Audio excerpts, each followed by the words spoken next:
있습니다. 먼저 커피의 효능부터 자세히 알아볼 텐데요. 자, 유선경 아나운서, 지금 그러니까 앞서 보도해드린 내용은 커피를 매일 서너 잔씩 마시는 게 수명 연장에 도움이 된다는 내용이라고요? 네, 바로 그렇습니다. 미국의 하버드대 공공보건대학원 연구팀이 밝힌 내용인데요.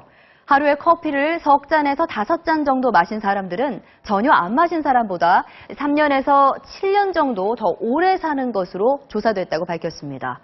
여성 16만여 명과 남성 4만여 명을 무려 30년에 걸쳐 추적 조사한 결과라고 하는데요.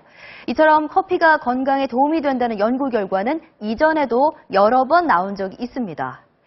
일본의 국립암센터 연구팀은 10년 전 커피가 간암 발병률을 크게 낮춰준다는 연구 결과를 내놨는데요.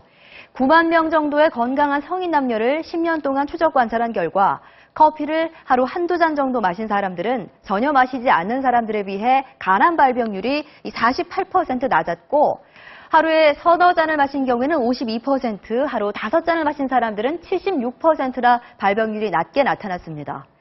또 미국의 국립암연구소는 커피가 대장암의 위험을 낮춰준다고 밝히기도 했는데요. 하루 넉 잔의 커피를 마신 사람은 그렇지 않은 사람에 비해 대장암 발병 확률이 15% 정도 낮아졌고 하루 6잔 이상 마신 사람들은 최대 40%까지 낮아졌다고 발표했습니다. 간암, 대장암뿐만 아니라 뇌졸중 발병 위험을 낮춰준다는 연구 결과도 있습니다.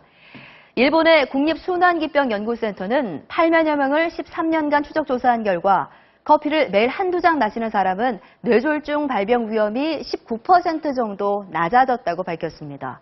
또 스위스 커피과학연구소는 하루 커피 석 잔 이상을 마시면 치매 위험을 20%까지 줄일 수 있다는 연구 결과를 내놓기도 했습니다.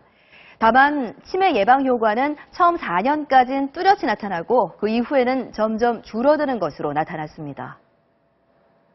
네, 이렇게 쭉 보면 커피가 마치 건강기능식품처럼 느껴지기도 하는데요. 정말 그럴까요? 수명을 늘려주고 암 발병률을 낮춰주는 주인공은 사실 커피가 아니라 커피 속에 들어있는 폴리페놀이라는 성분입니다. 자세한 내용 유선경 아나운서와 함께 알아보겠습니다. 네, 앞서 하버드대 연구팀은 커피의 수명 연장 효과가 하루에 한두 잔 마실 때나 혹은 하루에 6잔 이상 마실 때에는 나타나지가 않았다고 밝혔습니다. 왜 그럴까요? 그건 커피 자체에 있는 효능이 아니라 커피 안에 들어있는 폴리페놀이라는 성분이 바로 진짜 효능의 주인공이기 때문인데요. 따라서 커피를 적게 마시면 섭취한 폴리페놀의 양이 미미하고 너무 많이 마시면 카페인으로 인한 부작용이 함께 나타나기 때문인 것으로 풀이됩니다. 자, 그럼 이 폴리페놀은 어떤 성분일까요? 폴리페놀은 광합성을 하는 식물들이 자신을 보호하기 위해 만들어내는 항산화 물질인데요.